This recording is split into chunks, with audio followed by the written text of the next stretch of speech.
Hello everyone and welcome to ज्ञान का dose. आज हम टेक्निकल इंडिकेटर्स से रिलेटेड काफ़ी कुछ डिस्कस करने वाले हैं। कुछ दिन पहले हमने एक लाइव टेक्निकल डिस्कशन भी किया था जिसमें हमने काफ़ी सारे चार्ट्स एनालाइज किए। जो भी वो सेशन नहीं अटेंड कर पाया था उसकी रिकॉर्डिंग का लिंक आपको डिस्क्रिप्शन बॉक्स में मिल जाएगा। उस सेशन में मैंने आपको बताया था कि हमें बहुत सारे इंडिकेटर्स यूज़ करके कंफ्यूज नहीं होना है। So today I am going to tell you कि कौन से इंडिकेटर्स यूज करने हैं एंड किस टाइम फ्रेम पर आपको चार्ट देखना है। Now this is only for positional trading, तो अगर आप इंट्राडे या डेरिवेटिव्स में ट्रेड करते हैं तो ये आपके लिए नहीं है। पहले देखते हैं कि चार्ट को एनालाइज करने के लिए टाइम फ्रेम कौन से यूज करने होते हैं। मैंने रैंडमली एक कंपनी का चार्ट यूज किया है, so this is not a buying recommendation. ये चार्ट यूज करने का रीजन भी मैं आगे आपको बताऊंगी। सो फॉर पोजिशनल ट्रेडिंग पहले आपको वीकली चार्ट ओपन करना है, वहां पर ट्रेंड वेरीफाई करते हैं। It should be an up trend. We can clearly see that here कि इस चार्ट में अप ट्रेंड दिख रहा है on weekly. Then you have to check daily chart. Daily chart पर आपको दिख रहा है higher high higher low. This is your trading time frame. तो ट्रेंड लाइन का ब्रेकआउट, सपोर्ट, रेजिस्टेंस, इंडिकेटर्स, ये सब आपको इस टाइम फ्रेम पर चेक करना है। And the last one is your lower time frame, जिसमें आपको entry and exit effectively plan करना है। This is your early time frame. तो ये तीनों टाइम फ्रेम्स देख के डिसीजन बनाया जाता है। अब मैं बताती हूँ कि मैं कौन से इंडिकेटर्स को यूज करती हूँ। So the first one is EMA, जिसमें मैं 20, 50 एंड 200 यूज करती हूँ। Let me show you now कि ट्रेडिंग व्यू पर इसको कैसे ऐड करना है। ऑल्सो इंडिकेटर्स की यूसेज समझने के लिए आप टेक्निकल सेशन को रेफर कर सकते हैं, बिकॉज ये प्रैक्टिस से समझ आता है स्लोली। एंड इस वीडियो को लाना इसलिए ज़रूरी था ताकि आप खुद ये इंडिकेटर्स ऐड करके प्रैक्टिस कर पाएं। One more thing, I am using the free version of TradingView, so no need to buy the paid one.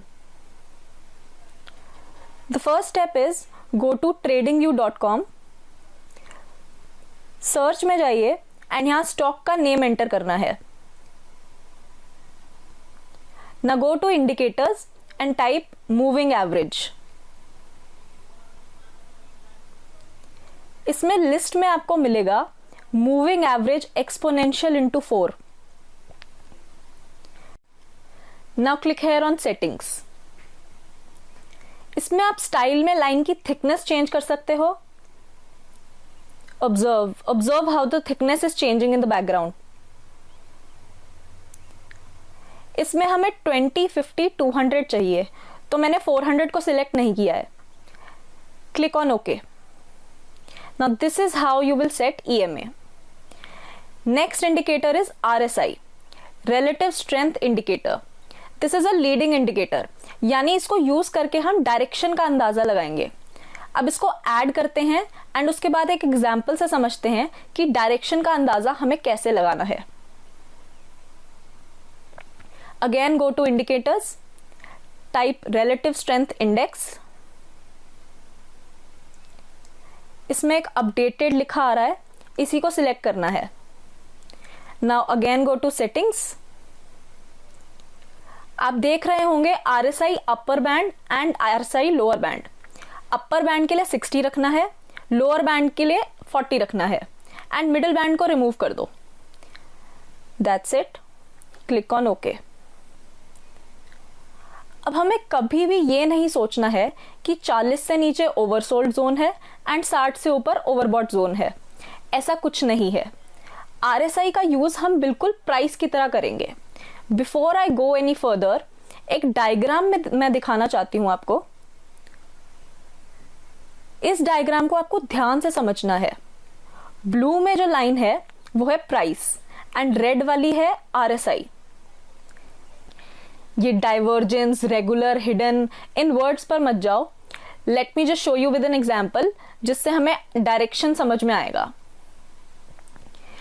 इसमें आप देखो प्राइस बना रहा है higher high higher low, higher high higher low. लेकिन कुछ दिन पहले जब टेलीग्राम ग्रुप में मुझसे इस चार्ट के बारे में पूछा गया तो मैंने बताया कि इसका डायरेक्शन बियरिश है, इसलिए मैंने यही चार्ट चूज किया है एज एन एग्जाम्पल। देखते हैं क्यों बियरिश है। Now I am going to create a trend line over here. अब मैं यही ट्रेंड लाइन RSI पर भी बनाऊंगी।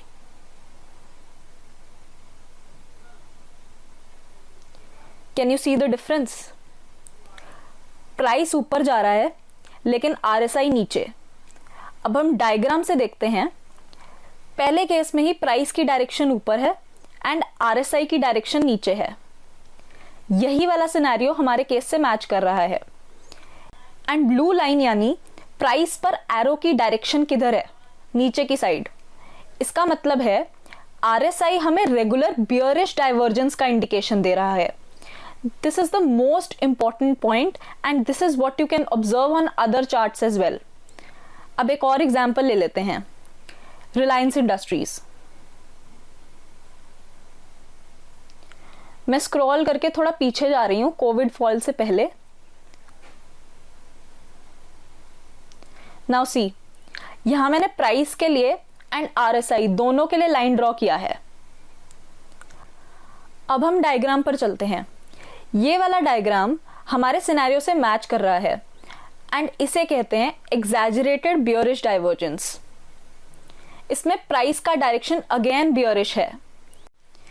And look at the chart, this is just before Covid fall. इसी के ऊपर हम और एग्जाम्पल्स के साथ एनालिसिस करेंगे अपने लाइव टेक्निकल सेशन में। So stay tuned and keep learning. Video को लाइक एंड शेयर जरूर कर देना। Thank you and bye bye.